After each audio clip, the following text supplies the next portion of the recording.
Vist hetk läheb aega.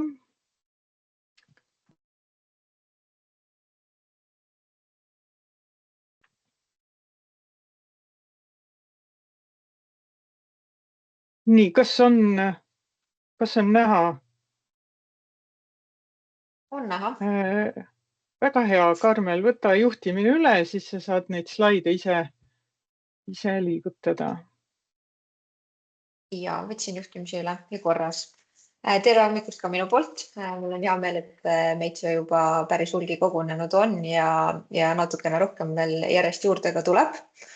Mina olen Karmel, loomaabi peaspetsialist ja võib-olla kui keegi mõtleb, et miks loomaabi peaspetsialist räägib meile reostusest ja kriisitemaatikast, siis tegelikult minu vastutusalasse jääb merereostusjuhtumid ja täpsemalt sellised merereostusjuhtumid, kus hätta on sattunud ka ilus loodus, näiteks linnud ja nende juhtumitega mina tegelen ja sellepärast ma selle valdkonnaga olen ennast ka päris kurssi viinud. Et natuke täna sellest esitlusest või kohvihommikust siis räägimegi just merereostusest. Toon näiteid ka mõnest muust reostusjuhtumist. Keskendume paljuski just rollijaotusele, et kes mida millal tegema peaks. Ja muidugi siis juba annan sõna Liivile, kes räägib meile kommunikatsioonist, sest olgu see olukord kriis või mitte, üks reostusjuhtum, siis kommunikatsioon on igatepidi võtmetähtsusega. Aga et siin hommikul kell 9 teie mõtte lahti saada, siis meil on ette valmistatud mõned küsimused ja Mari on siin mul hea taustal nobeneb, teeb ka ühe polli või mitu polli, et te saaksite natukene meiega oma mõtteid jagada. Ja kõigepealt ma näitangi teile ühte pilti ja küsin teie käest, et kes selle reostuse likvideerimisega tegelema peaks. Et siin te näete selliseid valgeid tükikesi rannal ja tegemist on siis sellise loomset päritolu rasvainega ja seda nii-öelda meie rannalt leiti.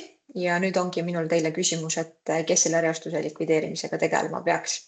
Et teil kõigil peaks nüüd olema siin ekraanil selline aken, kus te saate oma vastuse tippida.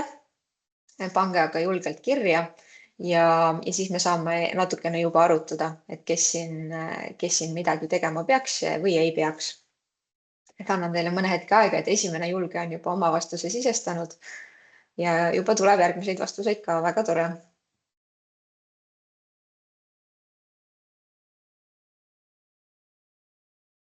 Praegu tundub, et siin kohalik omavalitsus on päris tugevasti eesrinnal. Mõni arvab, et ei pea koristama. Maaomaniku on pakutud samamoodi. Keskkonnaamet samamoodi võiks ehk sekkuda. Nii, lasen teil neid vastuseid siin vahepeal sisestada, aga räägin sellest konkreetsest reostusjuhtumist nii palju, et kuna tegemist on sellise loodusliku ainega ja seda ei olnud siin meil rannikul väga suures mahus, siis Keskkonnaamet ei pidanud seda reostust kuidagi keskkonnale ohtlikuks ja sellest tingituna siis meie ütlesime, et loodus tuleb selle reostusega ise toime, et otseselt ükski ametiasutus siin sekkuma ei pidanud. Aga sellegipoolest, kuna see reostus võib sattuda ka sellistesse nii-öelda avalikesse randadesse või kohtadesse, kus paljud jalutavad oma koeri või teisi lemmikuid, siis oli oluline silmas pidada, et kohalik omavalitsus võib nii-öelda kohalike elanikega koostööd teha ja seda reostust sealt üles korjata. Et näidata siis nii-öelda sellist ise oma initsiatiivi üles just nendel nii-öelda avalikel randadel, mis jäävad siis kohaliku omavalitsuse territooriumile. Seesama konkreetne reostus, mida te siin pildil näete, tegelikult see jõudis ka Soome ja suurem hulk siis jõudis just hoopiski Soome rannikule ja seal oli natukene siis teine lähenemine sellele reostusele, et nemad otsustasid seal korraldada väga suured reostustõrjetalgud või reostuskorjetalgud ja seal nemad siis toimetasid nii, aga meie siin ei pidanud seda vajalikuks, sest lihtsalt see reostuse hulk ei olnud nii suur. Nii, järgmine pilt. Näete siin rannal siis masuuti, üsna ulatuslikult seda rannale jõudis ja tegelikult see ohustas ka selliseid olulise väärtusega ranniku elupaikasid. Et siit samamoodi jälle küsimus, et kes selle reostuse likvideerimisega peaks tegelema. Seekord tegime natuke valikud lihtsamaks, andsime teile vastuse variandid ette, et saate siin ise valida, et kes teile tundub, et peaks tegelema.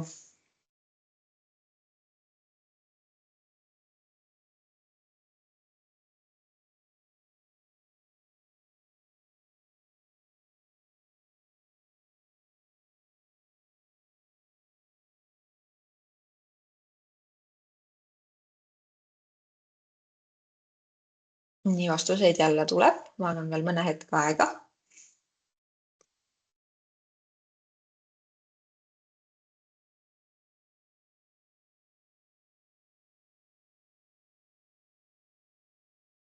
Praegu siis nendest vastajatest, kes on vastanud enamik või 41%, olgem siis korrektsed, arvab, et Keskkonnaamet peaks olema selle reostuse likvideerimise eest vastutav ja 31% siis Päästeamet. Et tegelikult selle reostuse rannalt likvideerimisega ja selle reostustõrje korjetööde eestvedamine on just Päästeameti vastutusel. Et Keskkonnaametil on ka siin oma roll, muidugi Keskkonnaamet on see osapool, kes siis hindab, kas see reostus on tekitanud loodusele kahju ja muud taolist, aga tegelikult selle sündmuselise lahendamise eest siis vastutab just Päästeamet. Aga need, kes kirjutasid, et siin Keskkonnaamet võiks kaasuda või kohalik omavalitsus või ka maaomanikud võiksid kaasuda sellesse olukorda, siis see on ka täiesti õige. Aga nemad siis saavad kaasuda just siis, kui Päästeamet on vastavad korraldused andnud. Et kui tegemist on ulatusliku reostusega, siis enamasti see tähendab, et kilomeetrit ja kilomeetrit rannajoont on reostunud, mis tähendab, et abikäsi, kes seda reostust siis korjama hakkaksid, on vaja palju ja Päästeamet üksinda seda kindlasti ei tee, aga sellepärast ongi vaja neid teisi asjaosalisi ja seda konkreetset reostust, mida te näete, siin koristasidki koos Päästeamet, Keskkonnaamet, kohaliku omavalitsuse esindajad ja muidugi kohalik elanikkond samamoodi, et neid abistajaid oli palju, lisaks ka siis Eestimaa Looduse Fond. Nii, ja viimasel pildil näete siis sellist väga ulatuslikku merereostust ja rannikureostust, kus hätta on sattunud ka elusloodus ja samamoodi jälle küsimus teile, et kes selle reostuse likvideerimisega tegelema peaks.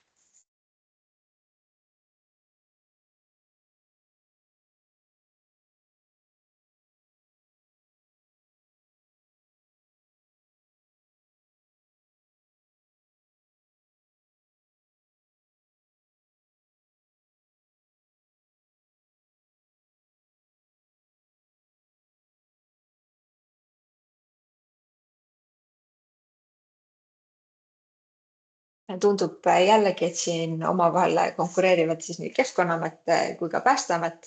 Et nii nagu ma alguses, sissejuhatuses vihjasin ka, et Keskkonnaameti ülesanne on tegeleda reostunud lindudega, siis, kes on hätta selles olukorras sattunud. Aga jällegi siin on selline oluline erisus, et selle reostuse tõrjega ja likvideerimisega rannal, see jääb ikkagi Päästeameti vastutusalasse esmajoonelt. Ja siis, kui neid reostunud linde hakatakse leidma, siis juba tuleb mängu ka Keskkonnaamet eluslooduse pääste vaates. Ja jällegi kohalik omavalitsus on siin olulisel kohal tugiüksusena, struktuurina. Aga väga hea. Mõtted oleme teil täna hommikul siin nüüd lahti saanud ja mul oli hea meel näha teie vastuseid. Läheks edasi nüüd natukene nende reostusjuhtumite õigusliku ja korraldusliku raamistiku juurde, et põgusalt peatun ka sellel ja siis juba konkreetselt rollijaotuse juurde. Et kui me nüüd räägime reostusjuhtumitest ja kõigepealt siis merereostusjuhtumitest, et tegelikult on meil siis Vabariigi Valitsuse määrus number 65, mis räägibki sellest siis, kuidas toimida, kui reostus on avastatud Eesti merealal ja piiriveekogudel ja kuidas selle likvideerimisega on.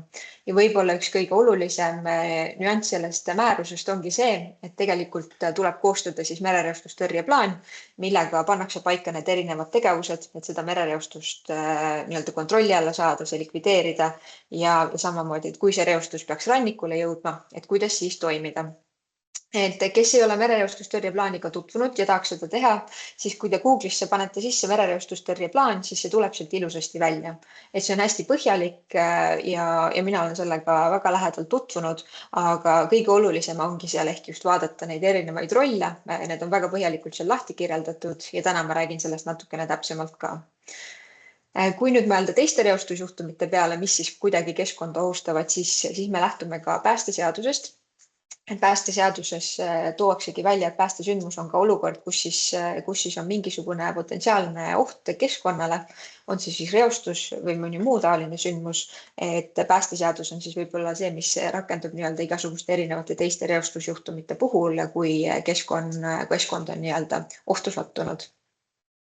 Ja päästeseaduse puhul on siis oluline silmas pidada ka seda, et tegelikult päästesündmusel on Päästeametil võimalik siis kokku kutsuda staap, ehk siis staap on see osapool, kes vastutab selle sündmuse lahendamise eest ja staapi võib Päästeamet kaasata kõik väga mitmed erinevad asjaosalised, kõik, kellel vähegi selles olukorras roll on, sealhulgas ka näiteks Keskkonnaamet ja kohalik omavalitsus samuti. Et päästesündmuse lahendamisel selline staadustamine, eriti kriisiolukorras, kus reostus on ulatuslik, on väga tavaline ja see aitab lihtsalt seda tööd koordineerida. Ja keskkonnavastutuse seadus on ka oluline nüanss, mis puudutab just konkreetselt Keskkonnaametit.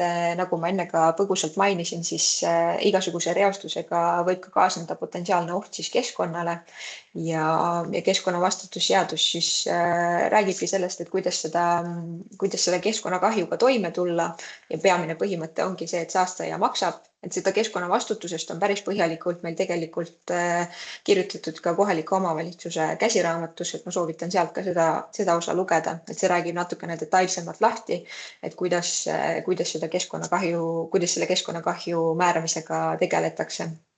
Ja Keskkonnaameti ülesanne siis ongi just erinevate reostusjuhtumite korral välja selgitada, kes selle reostuse on põhjustanud ja et see kindel siis nii-öelda saastaja või reostaja saaks nii-öelda vastutusele võetud ja et ta tagaks ka, et see, mis kahju ta keskkonnale tekitas, et see saaks ka kuidagi heastatud. Et see on oluline nüanssi. Et üks asi on see, et me selle reostuse saame ideeritud ja ära tõrjutud, aga paljuski olukordades, kus juba mingisugune oluline kahju on keskkonnale tekkinud, on vaja ka heastamistöödega tegeleda.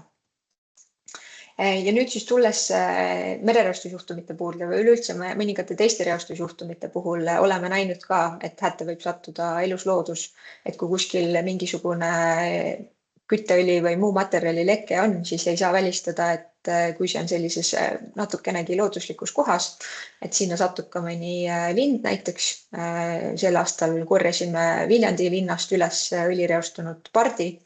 Nagu te teate, Viljandil merepiiri ei ole ja ei olnud selline tavapärane juhtum, et täitsa selline ootamatu olukord, aga tuleb reostusi ette mujal ja satub ka seal elusloodus ette.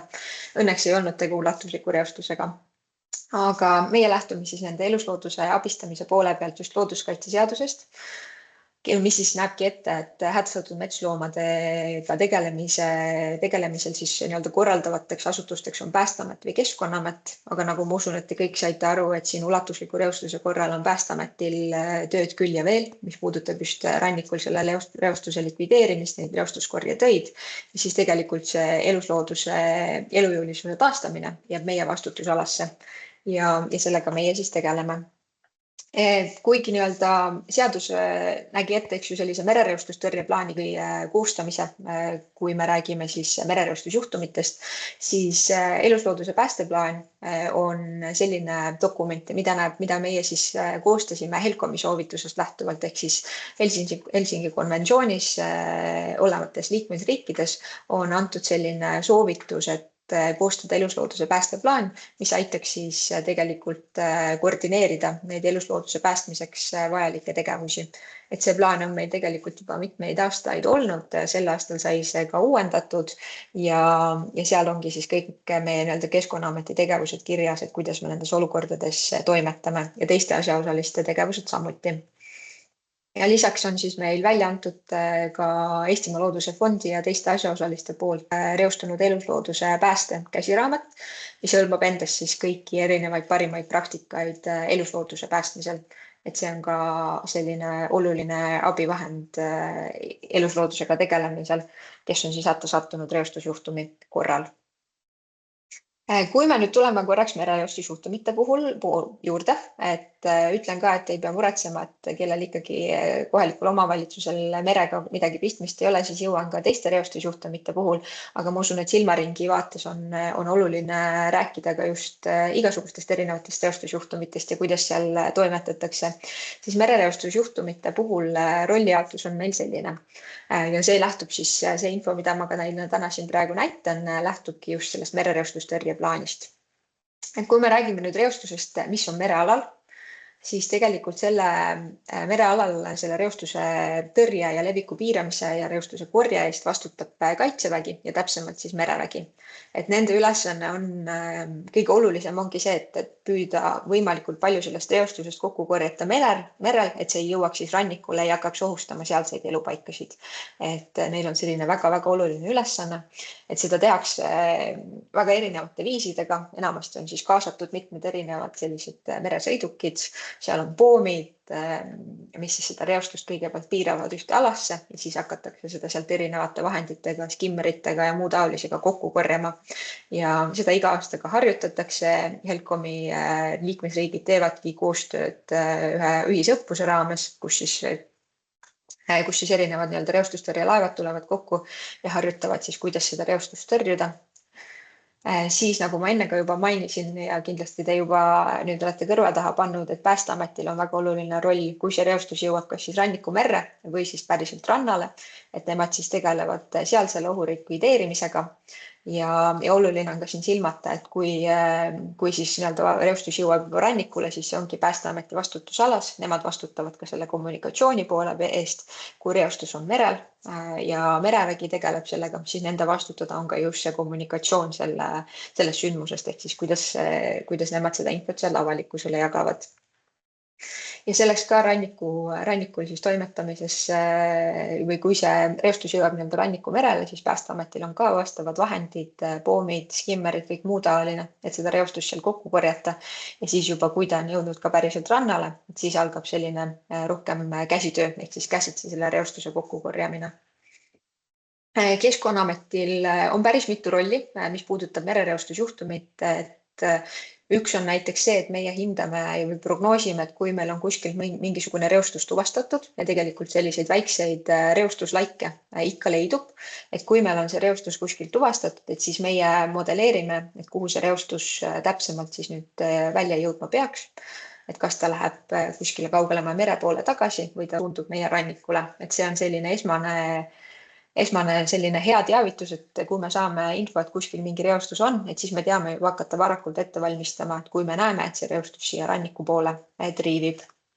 Ja lisaks, nagu ka enne mainitud, et meie tegeleme selle kahju väljaselgitajaga ja menetlustoimingute tegemisega, võtame vastavad proovid ja jällegi, et kui elusloodus on hätta sattunud, siis meie tegeleme selle eluslooduse pääste ja rehabilitatsiooniga. Ja tegelikult reostusjuhtumite puhul, merereostusjuhtumite puhul neid asjaosalisi, kes panustavad, on kordades rohkem.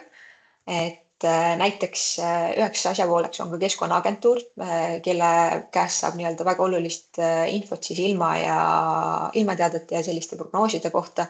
Et samamoodi, et kuidas see reostus võiks liikuda ja just sellest vaatest, et kus seda hakata siis korjama. Siis riigilaevastik on olulisel kohal, kelle poolt tulevadki need veesõidukid, kes aitavad merereostust kokku korjata. Transpordiamet tagab, et muu laevaliiklus ei läbiks seda reostunud lõiku. Vastasel juhul lihtsalt seda reostust kantakse igal poole ringi ja seda keerulisemaks teeb see selle reostuse kokkukorjamise. Politsei- ja Piirivalveametil on ka oluline roll tegelikult selle merereostuse avastamisel ja tuvastamisel, et tehakse selliseid regulaarseid seirelende ja selle käigul võidakse reostust tuvastada ja nemad siis saadavad sellised pildid sellest reostusest, milline see taevalaatusest vaatest välja paistab. Ja võib-olla oluline vahemärkus siin Politsei- ja Piirivalveameti osas on see ka, et kui merereostusjuhtumi puhul on Kaitsevägi või merevägi, siis täpsemalt selle reostusjuhtumi eest vastutav, et kui aga reostus toimub piiriveekogudel, siis on Politsei- ja Piirivalveamet see korraldav üksus. Aga merereostusjuhtumite puhul siis veel tagasi tulles, et sadamad on ka väga olulisel kohal, et viimastel aegadel ka välismaalt on nähtud tegelikult, et sadamas reostused on väga tavalised. Ühel õppusel ka hiljuti arutati tegelikult just seda, et kuidas sadamas seda reostust kokku korjata.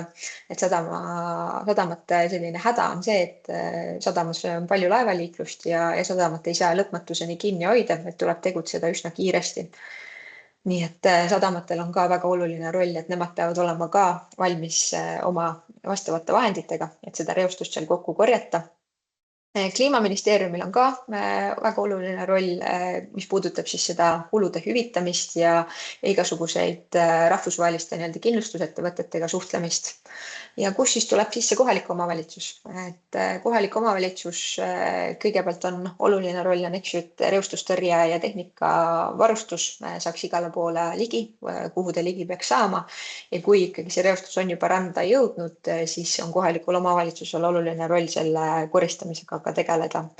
Ja tein ka siin välja Eestimaa Looduse Fondi, kellel on tegelikult siis täiesti eraldi naftareostustõrje vabatahtlike grupp, kellel on vastavad pädevused, kes on vastava koolituse saanud, et kuidas seda reostust siis turvaliselt kokku korjata. Sest enamasti, kui me reostusest räägime, siis see on ikkagi mingisugune ohtlik aine, mis tähendab, et on vaja kasutada isikukaitsevahendeid ja on vaja tagada ikkagi iseenda turvalisus ennekõike. Et siis neil on väga head kogemused ja pädevused selleks ja nad saavad ka vastavat väljaõpet koha peal teha, siis näiteks kui kohalik elanikkond tahab tulla appi reostust korjama. Ja lisaks on ka siis Eestimaa Looduse Fondil vabatahtlikud, kes on välja koolitatud reostunud lindude abistamiseks, et neil on ka vastavad sellised teadmised olemas. Natukene ka siis teistest reostusjuhtumitest. Tegelikult võib-olla oluline siin üleüldse reostuse puhul on rääkida ka sellest, et see, kuidas me reostuse puhul siis toimime, sõltub väga suuresti sellest reostuse enda iseloomust. Et ka merereostustõrje plaan kirjeldab reostusjuhtumeid, mille puhul ei ole üldse vaja sekkuda. Ja nii nagu alguses ma tein ka näite sellest rasvainest, mis rannale oli jõudnud, et alati ei pea sekkuma, et kui me hindame, et selle reostuse mõju ei ole keskkonnale nii suur ja see loodus ise suudab selle reostusega toime tulla. Ehk siis neid näiteid on ka, et mõnikord ka selline väga hiiglaslik õlilaik, mis jääb silma ja tekitab võib-olla näitab sellist märki, et väga ohtlik ja ulatuslik reostus on, siis tegelikult enne kui üleüldse jõudakse sekkuda, võib see juba hajuda. Et merereostustõrje plaanis on ka näiteks lahti kirjeldatud siis juhtumid, kus õlilaik kuskile tekkinud on ja see on väga selline õhuke ja selle kokkukorjamine tegelikult olekski üsna vähe efektiivne ja väga ajamahukas ja töömahukas, et pigem ongi mõistlikum lasta sellele loodusel siis ise sellega toime tulla. Aga meil on ka siis ikkagi konkreetsed reostusjuhtumid, kus on vaja sekkuda, seda edasist levikut tõkestada ja neid siin ikka vahepeal ka meediast võib lugeda, et siin Raplamaal Karitsajärvel oli reostusjuhtum, kus tegelikult ma nüüd päris pead ei anna, et kas me oleme suutnud välja selgitada, et kes selle kahju põhjustas või mitte, aga tekkis selline suur reostus, naftasaaduse reostus järvele teadmata allikast ja sellega asuti siis tegelema, et siin oli ka väga oluline roll avalikkusele ja kohalikele elanikkonnale kommunikatsioonis just sellepärast, et see järve kasutati ka väga palju ujumiseks. Ja kuidas, kui me räägime siis muudest veereostusjuhtumitest ja siin ma väga loodan, et ma oma jutuga vastan ka Kambja valla küsimustele, kes küsimused ette saatis, et seda oli väga tore näha. Et kuidas siis muude veereostusjuhtumite korral see rollijaotus meil on, et ikkagi reostuse siis esmane lokaliseerimine, ehk siis selle reostuse leviku tõkestamine jääb Päästeameti vastutusalasse. Aga ma kordan seda mõtet, et reostuse esmane lokaliseerimine ehk siis leviku tõkestamine on Päästeameti vastutusalas. See, mis puudutab nüüd seda reostuse kokkukorjamist, et kui selle levik on tõkestatud, sellega on natukene teised lood. Et nagu ikka Keskkonnaametil on muidugi iga reostusjuhtumi puhul oluline roll selle keskkonnakahju hindamises, aga kui nüüd juhtus selline olukord, et kus me ei suutnud välja selgitada, kes selle reostuse tekitas ja see konkreetne reostus asub riigimaal, et siis Keskkonnaamet korraldab selle reostuse likvideerimise sealt. et üldjuhul ikkagi on reostuse likvideerimise eest ja siis ka selle võimaliku keskkonnakahju heastamise eest vastu reostuse tekitaja. Aga kui me seda ei tea ja kui see reostus on näiteks siis hoopiski eraomandis, siis on see hoopis maaomaniku vastutada. Ja kui see reostus on siis kohaliku omavalitsuse territooriumil, et siis kohalik omavalitsus tegeleb selle likvideerimisega. Et siin ei pea muretsema, et kohalik omavalitsus jääb selle reostusega kuidagi üksinda. Et mu hea kolleeg rääkis mulle ka näidetest, kus tegelikult Keskkonnaamet on ikkagi korraldanud selle reostuse korje ja likvideerimise sealt keskkonnast ja esitanud siis pärast esitanud arve vastava asjaosalisele, kes selle reostuse eest vastutav oli. Ja kui seda vastutajat ei leidnud, siis kas siis kohalikule omavalitsusele või mõnele teisele osapoolele. Et seda protsessi me oleme niimoodi korraldanud ja kohalik omavalitsus ei pea ka reageerima nii-öelda nipsust. Et nagu mainitud sai, et Päästeamet on see, kes teeb endast kõik oleneva, et see reostus kuskil edasi ei areneks, panevad selle reostusele nii-öelda piiri ette ja siis juba saab hakata nende edasiste tegevuste planeerimisega tegelema, mis puudutab selle reostuse siis nii-öelda likvideerimist ja korjet sealt keskkonnast. Ja nii see nii-öelda reostusjuhtumite puhul käib. Kuidas see nii-öelda rollijaotus on. Et kui sa ei tea, kui sa avastad reostuse ja ei tea, mida teha, siis kõige esimene kanal, kuhu see reostusest teatud, on ikkagi meil see vana hea üks number, 24 tundi, 7 päeva nädalas ehk siis 1247. See koht on see, et kuhu info edastades see liigub juba õigete asjaosalisteni ja vajadusel juba võetakse siis kas siis kohaliku omavalitsusega ühendust, kui asjad on sealmaal, et on kohaliku omavalitsuse ülesanne seal sekkuda. Ja sõltumata siis sellest, kas ühest reostusjuhtumist, kas see reostusjuhtum saab kiirelt lahenatud või mitte, siis ei saa välistada, et reostusjuhtumist areneb välja kriis ja olgu ta kriis või mitte, siis tegelikult kommunikatsioon iga reostusjuhtumi puhul on hästi-hästi oluline, võtmetähtsusega, nagu ma alguses mainisingi. Ja siit ma annaksingi sõna Liivile, mis puudutab siis kommunikatsiooni kriisiolukorras või üleüldse reostusjuhtumite puhul. Ja tere hommikust. Eks kriisiga natuke niimoodi ongi, et kui on kriis, siis peab rääkima, aga mõnikord peab rääkima isegi siis, kui kriisi ei ole ja selline üheskoos rääkimine on võib-olla kommunikatsioonis kõige tähtsam. Ma teeks ka kohe harjutuseks, et vaatame, kui paljud meist, kui palju meid on, väga tore, kui paljud meist on niisugustest omavalitsustest, kus on lausa olemas oma kommunikatsiooniosakond, on isegi nagu palju inimesi, et võite sealt võtta reaktsiooni riba pealt leida omale sobiva märkme selle smiley märgi alt ja vajutada mõnele nendest emotsioonidest, kui sinu omavalitsuses on olemas kommunikatsiooniosakond suisa. Vaatame, kui palju meil siit hakkab südameid ja pöidlaid lendama. Hirmus palju, ikkagi mõned on ja väga tore, väga tore. Seal on tõenäoliselt asjad põhjalikumalt. Proovime nüüd saavad proovida mõne emotsiooniga väljendada oma tundeid, kelle omavalitsuses on olemas üks inimene, kelle roll on kommunikatsiooni korraldada selles omavalitsuses. Leidub neid ka, väga tore. Kas meil on ka selliseid omavalitsusi, kus ei ole praegu kedagi, kelle ainus tööülesanne oleks korraldada kommunikatsiooni?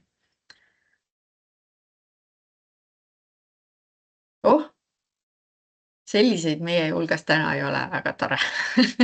Siis on kõigil mingit sorti tugi olemas, aga kommunikatsioon juba on kord niisugune asi, mis ei puuduta ainult neid, kelle töö see on. See puudutab meid kõiki. Ja miks ma tahaksin teiega ka täna rääkida kommunikatsioonist, kuigi siin teie hulgas tõenäoliselt kommunikatsioonispetsialisti ei ole. Kui nüüd on, siis praegu on õige aeg endast emotsiooniga märku anda. tere, tore tuttavaks saada.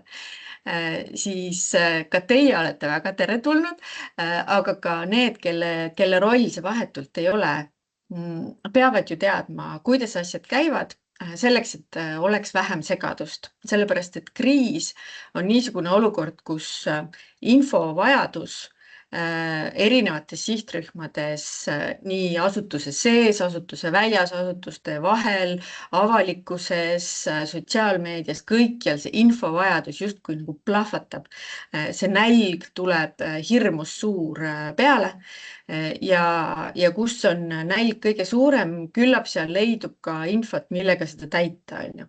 Ja kui me ei paku seda infot, kui me ei räägi eelnevalt läbi, mismoodi me seda infot anname, siis võib kerge vaevaga tekkida segadus ja selle segaduse, selle hambapasta tuubi tagasi toppimisega on hirmus palju rohkem vaeva kui siis, kui me oleme suutnud enne kokku leppida, et mismoodi me seda asja teeme. Ehk siis, et põhimõtteliselt on see kriisikommunikatsiooni üks esimesi ülesandeid siis hoida ohjes seda kriisi lahendamist kõige rohkem raskendavat kolli, mis on siis segadus või selline valeinfo levik ja muu säärane. Ja kuidas seda siis teha, et selle segaduse vastu aitavad hästi lihtsad põhimõtted. Kommunikatsioon kriisiolukorras peab olema hästi kiire. Me peame üsna ruttu ära tundma, et kus on nüüd see olukord, mis võib inimeste jaoks olla väga ärev, käivitada sellise mure või kriisitunde, et isegi kui see pole päriselt ulatuslik kriis, aga see võib tekitada inimestes küsimuse, kas meil äkki on kriis, on ju. Siis me peame sellele kommunikatsiooniga üsna kiiresti reageerima ja siin on tõesti igaühe roll hindamatu, et te oma headele kommunikatsiooni inimestele koha peal ka märku annaksite õigel hetkel, et siin võib midagi olla, palun tule appi või vaata ka sisse, on ju. See peab olema täpne just sellepärast, et ei tekiks möödarääkimisi või selliseid avaraid tõlgendusi ja aus. Need kaks käivad justkui koos, see täpne ja aus, sest et kui on hästi kiire ja tahetakse hästi palju infot, siis võib juhtuda kergesti, et tekib selline tunne, et ma pean midagi ütlema, aga ma veel ei tea, et mul pole endal ka seda infot, mida jagada. Siis siin tulebki meelest pidada neid kahte kaalukaussi, et kui ei tea, siis ei ole hea mõte arvata või proovida. Kui ei tea, siis tulebki nii kirjutada, tuleb kirjutada seda, mida me päriselt teame. Tähtis on ka natukene arvestada tunnetega, mida päev edasi, seda rohkem meie meediaruum ja inforuum üldse on hästi tundeline, hästi palju emotsioonidest lähtuv. Selle on meile toonud kaasa sotsiaalmeedia, meedia tarbimisharjumused ja nii ta on, et selline maru kuiv ja faktitäpne info võib isegi jääda ikka veel väheks. Ja lõpuks peab see ka olema praktiline, sest et kui on kriis, siis järelikult on tarvis teada, mida teha. Ja alutan nüüd natukene täpsemalt nendest teemadest läbi ja siis saame mõelda koos edasi. Et kuidas need rollid on. Miks kiirustada? Siin on pilt siis USA endisest presidendist, kes joob klaasist vett. Miks see on ülioluline pilt? On see, et ta joob ühe linnakese, nimelt Flinti kraanivett. ja ta teeb seda aastal 2016. Tähtis on see sellepärast, et aastal 2014 sattus Flinti linnakese veesüsteemi liigsed pliid ja algselt see on nüüd nagu negatiivne näide sellest, kuidas tegelikult 2 aastat hiljem veel tegeletakse selle kriisi lahendamisega, sest pliireostusest kraanivees ei antud inimestele kiiresti teada, sest et mõeldi, et see tekitab paanikat, et ega me ei teagi, kas see nüüd nii tõsine on või pole, eks ju, ja nii edasi. Aga tegelikult inimesed juba tundsid ise tervises muutust, nad olid murelikud ja selle viivitusega, selle info kinnihoidmisega kaotas veeettevõte ja see kohalik omavalitsus inimeste usalduse.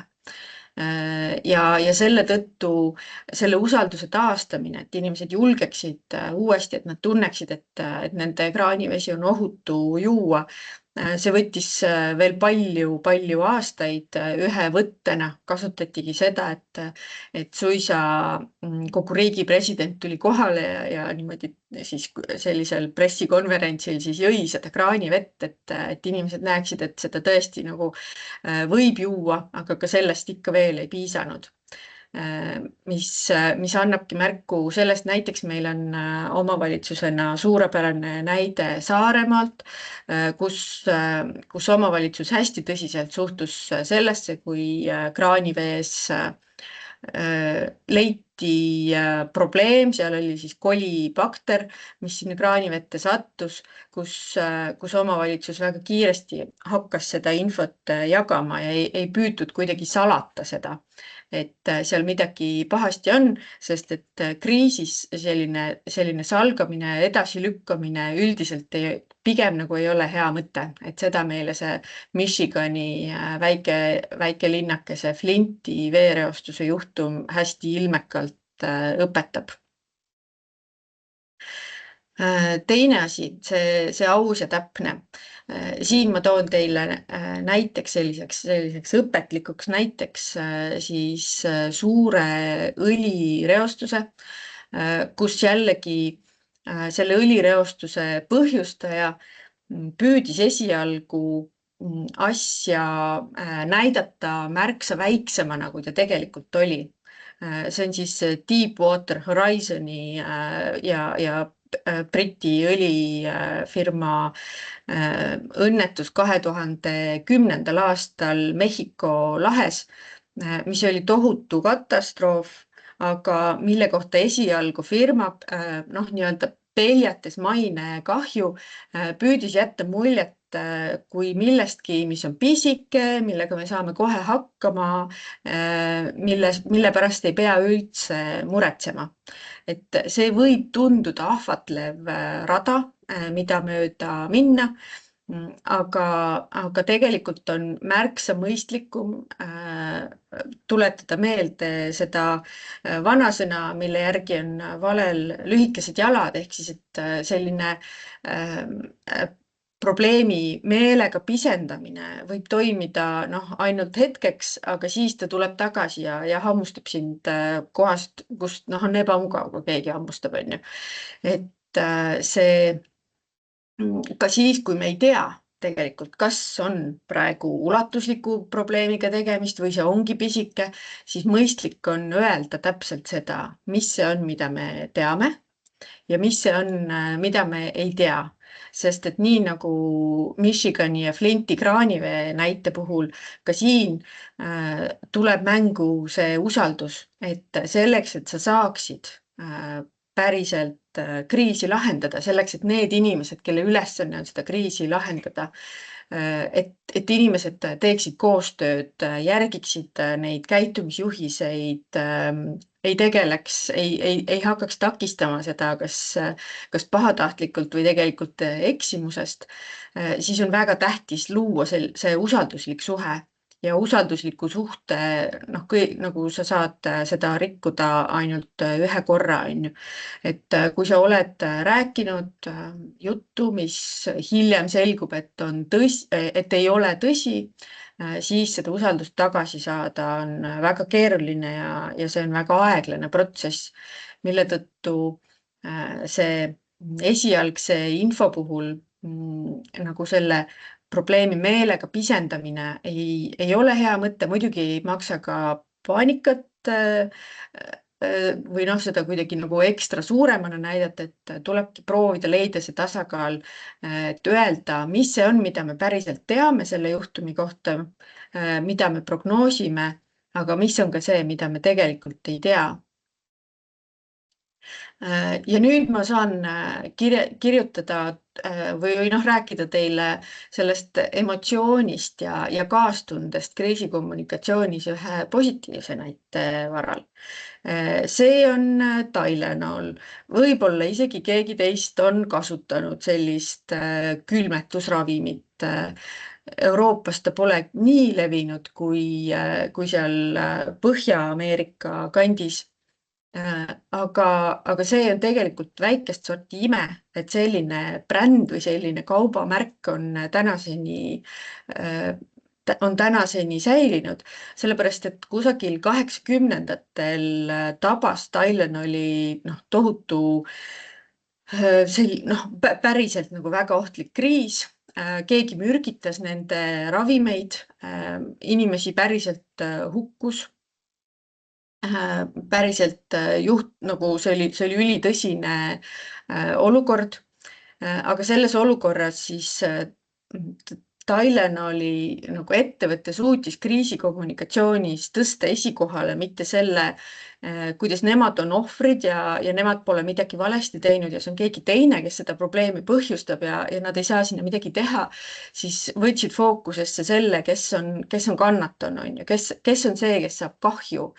Ja väga kiiresti tegid ümber oma pakendid, nii et lisasid selle turvakorgi ja kile sinna, et oleks näha, kui seda on avatud, et seda ei oleks võimalik avada nii, et pole näha, et seda on avatud. Näitasid, väga jõuliselt rääkisid sellest, milliseid samme nad ette võtavad selleks, et inimestel oleks turvaline neid ravimeid edaspidi kasutada ja nemad suutsid siis sellega usaldust hoida. Ehk siis jällegi ütleme ausalt seda, milline see olukord praegu on, mis on see, mida me teame, mis on see, mida me ei tea, tegelikult sel hetkel veel ei teatud, mismoodi või kuidas täpselt see mürgitaja nendesse ravimitesse jõuab.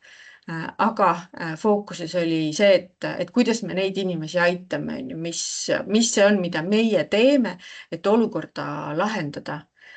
Ja kuidas inimene saab ennast selle ohu eest kaitsta, eks. Ja viimane punkt siis, mis on üks osa alati kriisikommunikatsioonist ja kus võib-olla eriti suur roll niisuguse reostusjuhtumi puhul, mille illustratsioonina me täna kriisikommunikatsioonist räägime, on siis käitumisjuhised. Sest et omavalitsus ju tunneb kõige paremini oma kohalikke olusid, teab kõige paremini, mismoodi, kus on täpselt need ligipääsud, kust saab puhast vett, kui peaks veega puhta vee probleem tekkima, mis on need alternatiivid, kui peaks tekkima mingisugune reostus kusagil, mis on need ohud, kuhu see võib jõuda, kus see võib tekitada kokkupuute inimesega, kus see inimese jaoks probleemi või murekoht võib olla. Sest et üks fenomen, mida me teame ja mida me oleme ka ise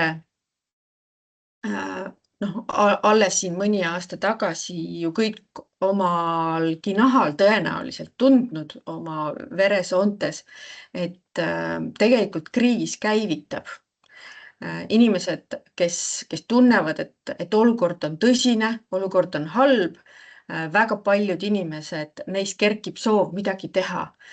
Ma ei tea, kui paljud teist, ma mäletan, et mina küll kohe esimese asjana otsisin üles mingisugused võimalused, kuhu ma saaksin annetada, kas oleks võimalik midagi teha. Väga paljud inimesed astusid vabatahtlikena näiteks Kaitseliitu või hakkasid punuma varjevõrke. Tekkisid külades ja kogukondades klubid, kes hakkasid valmistama küünlaid, mida on võimalik kasutada niisugustes kohtades, kus on elektrivarustus katkestatud sõja tõttu või midagi niisugust, et tegelikult inimese tahtmine kuidagi kaasa aidata olukorra lahendamisele, mis on tema jaoks murettekitav, on hästi suur.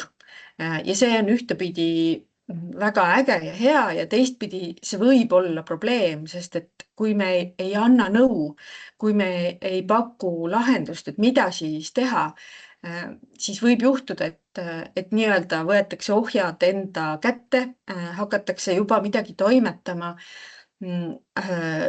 Aga võib juhtuda, et see toimetamine ei ole abiks või võib-olla tekitab jällegi seda segadust või midagi niisugust. Et Hiiumaa reostuse puhul oli see rakendus, see kriisi käivitav mõju kõige paremal viisil, kui vabatahtlikult tulid kohalikud inimesed sedasama reostust rannalt kokku korjama. See oli tohutu tüütu ja väsitav töö, aga kümned ja kümned vabatahtlikud tulid ja tahtsid kaasa aidata sellele, et Hiiumaa rannik oleks ikkagi puhas ja see tunne oleks hea, et siin meie inimesed on tegelikult väga ägedad, aga jah, et siin on see mõte, et me peame seda juhtima selleks, et see ei muutuks kaoseks või probleemiks, vaid see oleks võimalus ja lahendus kriisiolukorras. Mis siis esimene samm on, mis me teeme? Kui peaks juhtuma midagi, mis hakkab meenutama kriisi või midagi, mis võib teistele inimestele hakata meenutama kriisi. Sest et siin on mul illustratsiooniks üks Delfi lugu, eks ju, mis tuletab meelde, et ka siis, kui tegelikult kriisi ei ole, võib olla tarvis kriisikommunikatsiooni. Et pärast seda, kui Saaremaal oli joogiveega probleeme olnud, läks veel paar korda tarvis neid samu kriisikommunikatsiooni võtteid, sellepärast et tekkis kahtlus. Äkki on, et kas nüüd jälle on, siis ei piisa sellest, et kehitada õlgu öelda, et me ei pea ju sellega enam tegelema, sest et tegelikult probleemi pole. Paraku ikkagi peab, sest et jällegi, kus on infovaakum, seal see infoga täitub ja kui me ei täida seda ise, need inimesed, kellel see info on ju, siis see täitub millegagi, mis ei pruugi olla päris tõene, et mis võib olla kas kogemata natukene väändunud info või kehvematel juhtudel siis pahatahtlikult loodud selline kiuslik või pahatahtlik väärinfo, mis ajab segadusse, mis ongi mõeldud selleks, et lõhestada või tekitada usaldamatust. Ka seda me oleme ju näinud, eriti sotsiaalmeedias. Ja sellised rusikareeglid, esimene mõte ongi võimalikult kiiresti, kui selgub, et on tarvis kriisikommunikatsiooni, siis anda välja info selle kohta, mis on juhtunud, millal on juhtunud ja kellega on juhtunud. Sellised 3 tähtsat küsimust. Siis tuleb kirjeldada, kui suur selle probleemi ulatus on ja kui me ei tea, kui suur see on, siis kirjeldadagi seda, et mida me teame selle probleemi ulatusest ja mida me veel ei tea.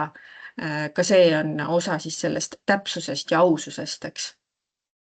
Ja loomulikult siis seda, et mida me nüüd edasi teeme, et anda see tulevikuperspektiiv. selgitada, mis siis edasi juhtuma hakkab.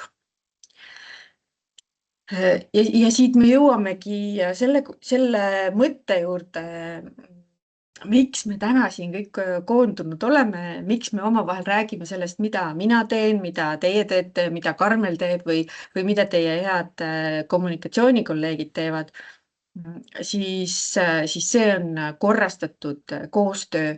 Ehk siis, et ka see on hästi tähtis, et me korraga ei räägiks ühest ja samast kriisist hästi paljudes erinevates kanalites, ilma et me oleks omavahel kokku leppinud või ütleme, kokku leppinud, võib-olla pole kõige õigem sõna, aga läbi rääkinud seda, et mida ja kellele me räägime, sellepärast et mõnikord võib sellisest pisiasja erinevusest või sõnastuse erinevusest tekkida. Kas keegi tahtis küsida miskit või oli ununenud mikker lahti? Vist oli mitte. kogemata. Jaa, juhtub ikka, ei ole midagi.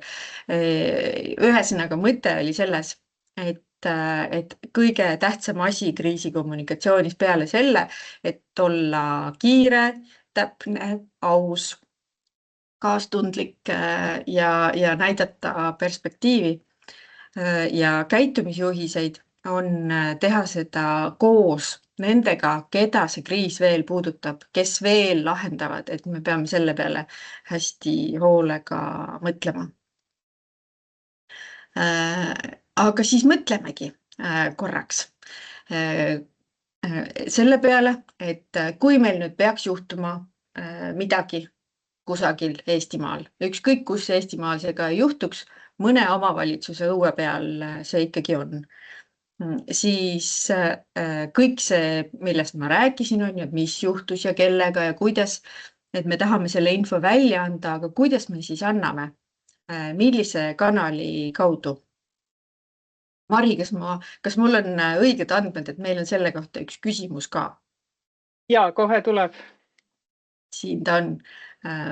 Palun jällegi teie täitsa vabalt saate märksõnaga kirjutada, et kuidas teile tundub, mis te arvate või mida te teate, millised võivad olla need kanalid, mille kaudu sellisest, ma ei tea, kas katki läinud õlimahutitest või ümber läinud mingisuguse ohtliku veosega autost läheb miski, voolab laiali või siis on tõesti näiteks joogivette sattunud midagi, et mis see koht on, kust kaudu inimesed teada saavad, kust kaudu me saame seda infot anda.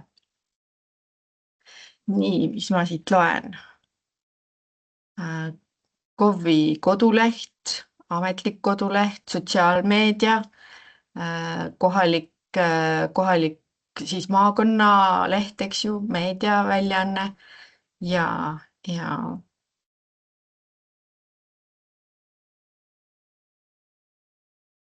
täitsa nõus nende ohuteavitus. Keegi teab juba natukene on rohkem mõelnud selle asja peale, et tõepoolest, kui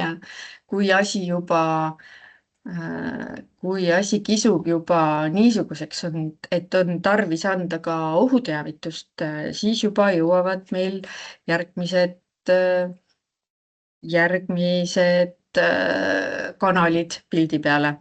Et tõesti, ma olen väga nõus, et üks esimesi kanaleid tõenäoliselt, kui asi on niisugust sorti kriis, mis inimesi kuidagigi puudutab, mis võib tekitada neis sellise ohutunde või sellise suuremat sorti mure, siis üks esimesi kohti on omavalitsuse digikanalid. Et koduleht on kindlasti väga hea koht, aga tõenäoliselt te isegi enda kogemusest teate, et koduleht ei ole seda sorti kanal, kus inimesed käivad regulaarselt. vaatamas, et ega mõnda uudist ei ole, on ju. Et see on niisugune hea baas või selline hea nagu maandumisleht, kuhu sa saad suunata kellegi, kes juba küsib või kus saavad olla sellised põhjalikumat infot. Siin on siis näide Saaremaa vallast, kes selle joogivee kriisi ajal, ma ei taibanud õigel ajal seda kuvatõmmist teha, et siis oli nende kodulehel ekstra selline kraanivee kriisi alamleht või selline spetsiaalne leht, kus oli hästi põhjalikult lahti kirjutatud, mida me teame, mida me teeme, kust saab abi, kust saab kraanivett, et praegu on kust saab siis puhast vett ja mis on kõik need korduma kippuvad küsimused olid sellele ühele veebilehele koondatud. Praegu on ka veel sellest mälestusena või võib-olla ka elanikkonnakaitse sellisest ettevalmistusest olemas nimekiri avalikest veevõtukohtadest, eks ju, et kust sa saad puhast vett.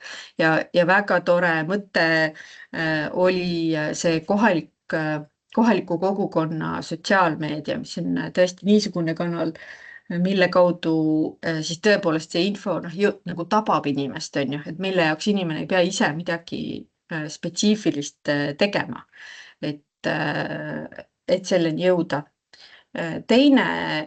Järgmine koht, mille kaudu me saame infot jagada, on siis Keskkonnaameti digikanalid. Et kui tegu on juba niisuguse mure või probleemiga, mis võib äratada tähelepanu kogu Eestis, millest on põhjust rääkida, siis ka meie nii koduleht kui ka muud digikanalid nagu sotsiaalmeedia võib olla hea koht, kus sellest teada anda, kus neid selgitusi jagada. Ka selle kohta, mida meie näiteks Keskkonnaameti sotsiaalmeedia seinal me oleme jaganud või oma kodulehel, ajakirjanikud üsna hoolega neid küll nagu jälgivad. Ja siis väga tore oli näha, et juba oli neid, kes teavad ka nendest lahendustest, et suuremat sorti murede puhul me koondame info või sellised korduma kippuvad küsimused kriis.ee lehele. Kriis.ee lehel ja riigi infotelefonil 1247, kuhu inimesed ka sellise ulatuslikuma kriisi või mure puhul saavad pöörduda, siis sinna on võimalik koondada see info selliselt, et 1247 operaatorid saavad sellele nii-öelda nendele korduma kippuvate küsimuste vastustele ligi ja saavad inimestele vastata, kes selle pärast muretsevad, ja siis on võimalik nagu korraldada nii, kui see ei juhtu iseenesest, et seda on tarvis nügida, tugida ja korraldada, on ju. Aga kui on suuremat sorti kriis ja mure ja on põhjust arvata, et on väga palju inimesi, kes vajavad lisainfot ja tuge, näiteks sigade Aafrika katku puhul käivitati, siis riigi infotelefon inimestele selleks, et seal jagada infot selle kohta, kes muretsesid selle pärast näiteks, et kas nende kodukohta võib ka tulla sigade matmispaik või midagi niisugust. Et siis ka kriis.ee ja 1247 kaudu on võimalik sellist kuidas ma nüüd ütlen, nii-öelda passiivselt infot sinna panna, kust inimesed siis, kes seda lähevad ise aktiivselt otsima, saaksid selle kätte. Ja muidugi on siin kõrval siis meedia, et niipea kui see on meie kodulehel või sotsiaalmeedias, suure tõenäosusega saad ka pressiteate ja see levib ka üleriigilises nagu meedias. see info ja siis on nagu tähtis, et me selles võidujooksus oleks olemas see baasinfo, see tõeline baasinfo, kas omavalitsuse kodulehel või siis kusagil, kuhu saab nagu suunata ja kus me teame, et on nagu põhjalikum ja õige info. Et ei tekiks olukorda, kus Delfi näiteks jagab midagi ekslikku ja meil ei ole võimalik juhatada inimesi otsima korrektsemat infot. Ja mis seal muud, kui et neid asjaolusid silmas pidades tuleb esimesena pidada ikkagi silmas seda, et kommunikatsiooni eest vastutavad kõik, kes kriisi lahendavad. Kõik inimesed vastutavad selle eest, et ei leviks valeinfo, et ei tekiks segadust, et kui nemad kellelegi annavad infot, siis see oleks kooskõlas sellega, mida keskselt jagatakse, et me ei tekitaks lisaks segadust või usaldamatust. Ja sellepärast on hästi tähtis teha koostööd nende kõigi asutustega, kõigi nendega, kes selle kriisi lahendamise osad on, et see koordineerimine käib üldjuhul läbi staapide, et see hakkab juhtuma siis, kui asi on juba tõsine, kui on tarvis käivitada olukorra lahendamiseks staap.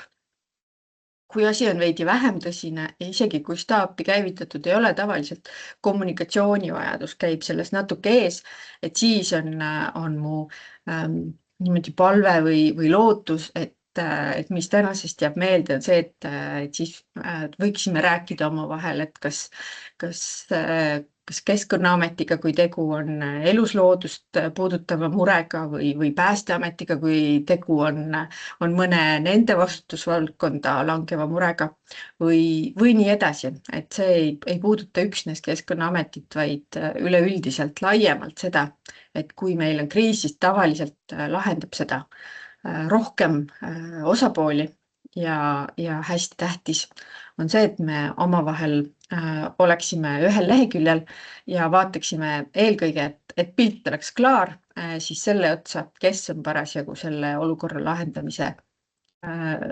juhtrollis, siis tema vastutab ka kommunikatsiooni eest laiemalt. Vot nii. Kuidas on, kas meil on vahepeal tekkinud mõni küsimus?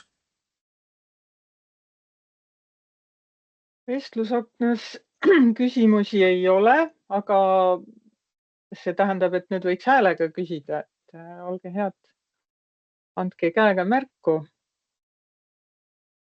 Ja, panen ettekande kinni ja saame.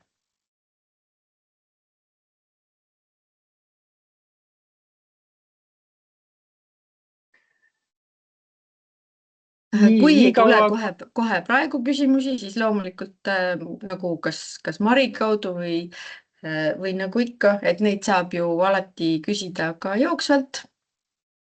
Ja just, ma tahtsingi öelda, et ma teen selle salvestuse, panen meie kodulehele ja YouTube'i kanalile üles ja ma saadan osalejatele sellise,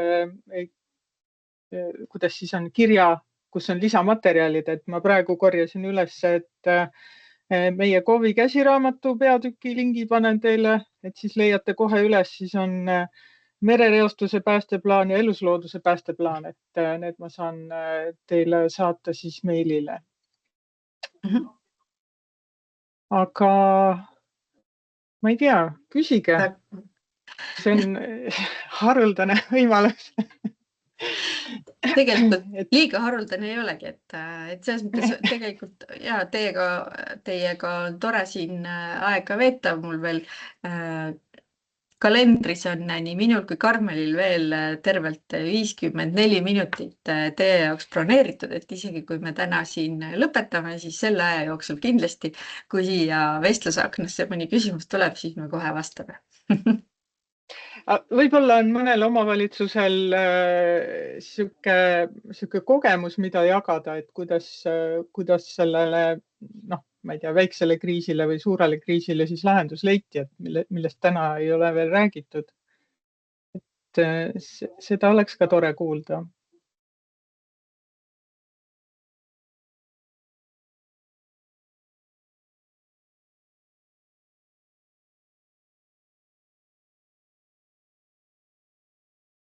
Nii, aga tõesti. Kõik on klaar. Aga hästi, siis ma ei hoia teid kinni. Aitäh, Liivi, aitäh, Karmel. Aitäh kuulajatele ja aitäh Kambja vallale, kes oma küsimused julgelt ette saatis, et Karmel sai nad ilusti oma ettekandesse sisse panna. Et mis seal ikka, lähme siis töisesse neljapäeva ja kohtume varsti jälle. Kohtumiseni. Nägemist.